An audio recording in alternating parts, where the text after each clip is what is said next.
Yeah, just as recently as about a week ago, when this conflict really began in earnest and all of the fire was being exchanged between Iran and Israel, that was the top line from many White House officials and senior aides, saying that this was something where the U.S. was assisting Israel in its defense as missiles and drones were coming in from Iran, but that it wouldn't go beyond that and that this was Israel's conflict to manage. So you're right to note that there was a shift in that pretty dramatically. And the president began to say that he was very concerned about Iran's ability to build and have a nuclear weapon, even contradicting several times his own director of national intelligence, Tulsi Gabbard. In fact, just yesterday, flat out, he said she's wrong, referring to her testimony in March about her doubts that Iran was as close as the president believes Iran was to having a nuclear weapon. And days before, he had said, I just don't think that she's right about that. And he dismissed her entirely. And then again yesterday, he said,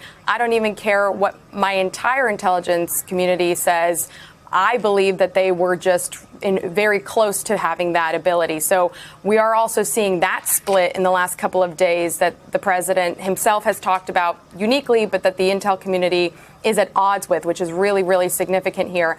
I think that Vice President J.D. Vance and a couple of other people who have been key to the president in this decision making did start to lay the groundwork a couple of days ago for this rationale of potentially dropping bombs in Iran, saying that this is a president who will respond with great force if he feels there's any risk to American assets or personnel. And we know that that was a little bit of a factor in this, that the president completely was arguing in a lot of his meetings with national security advisors that he was worried that there could be exposure to or retaliation to U.S. military personnel or U.S. interests abroad and also at home. And that was something that drove a little bit of this decision as well. But I think that you're going to now see also this major split in MAGA world play out in real time, with a lot of people in his base who were arguing quite publicly against this kind of military intervention from the U.S., and then some who were trying to back him up and say that this is a president who should be trusted for making these decisions, and